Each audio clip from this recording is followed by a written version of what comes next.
I fake, sneak that in.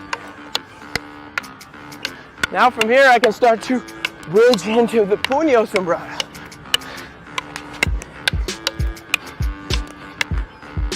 And back out to regular Sumbrada. Back to the fake. And he's constantly breathing. There's the fake. Drop the fake. And I'm leading him the whole time.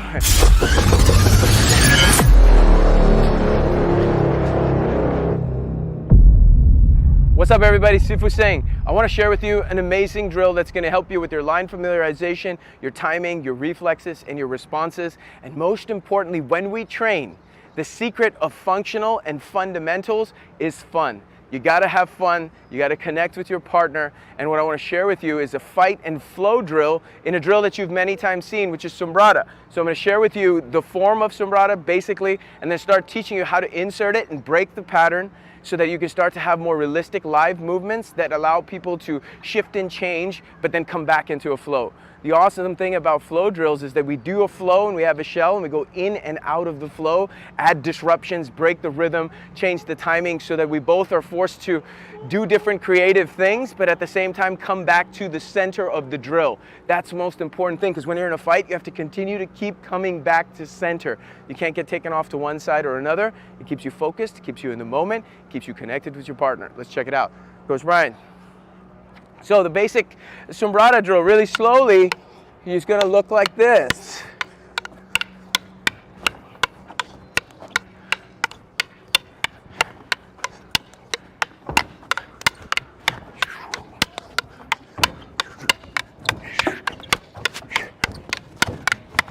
Cool, that's it. That's the basic drill. You've seen it a million times. Check out all the YouTube channels.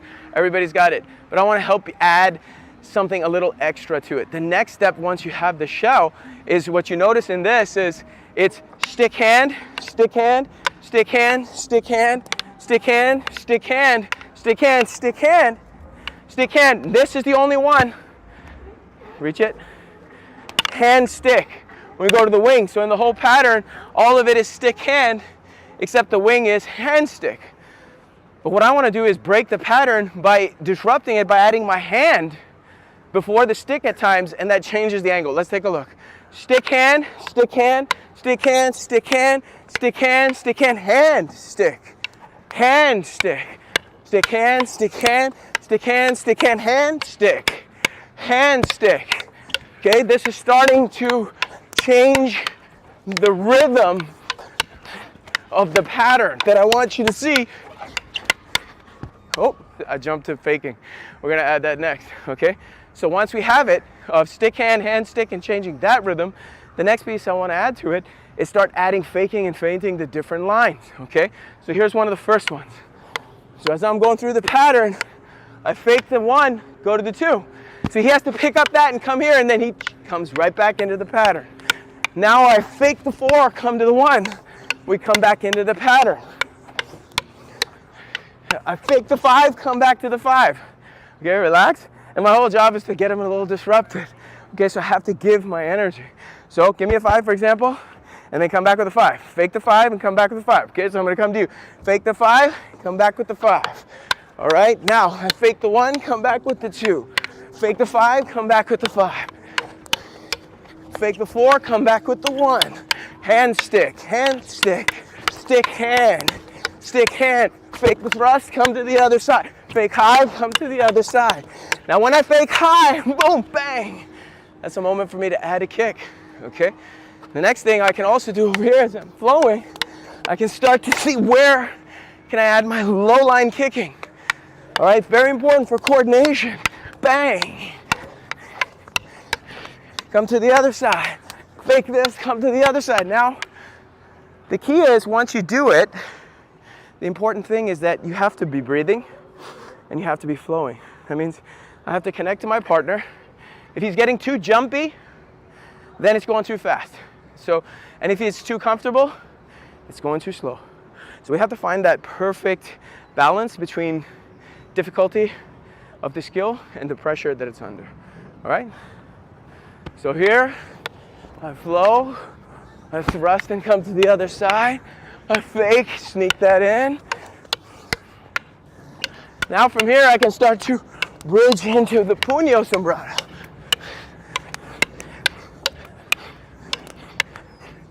And back out to regular Sumbrada. Back to the fake. And he's constantly breathing. There's the fake. Drop the fake. And I'm leading him the whole time. Okay, so what I want to do now is turn it up a little bit. We want to use protective headgear so we can actually make contact to the head, put in some different strikes and touch. But most important thing is we don't want this to turn into a fight. We want this to still have the fight and flow concept where we are making contact, we're breaking in and out of the flow drill and the fight mechanics of it, but we're not going all the way to fight, we're not staying all the way in the flow. This allows us to target the hand, target the head, break the rhythm in a little bit more realistic and functional part, and we're still working the fundamentals. Let's check it out. Slow.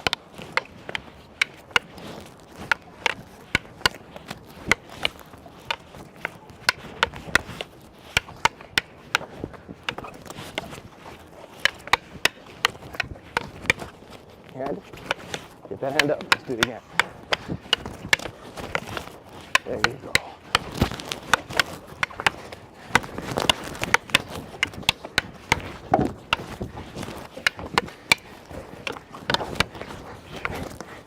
Breathe. Come to me. Come to me. Puño.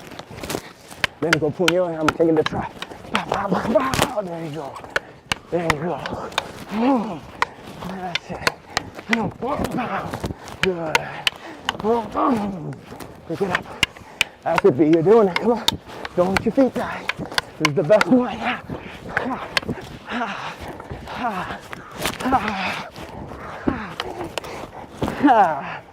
Good job. Woo! That's fun. Training should look like failures, stick points, stuck points, and then you have to slow down and work your way through those points. That's the only way that you're going to re-ingrain a new pattern.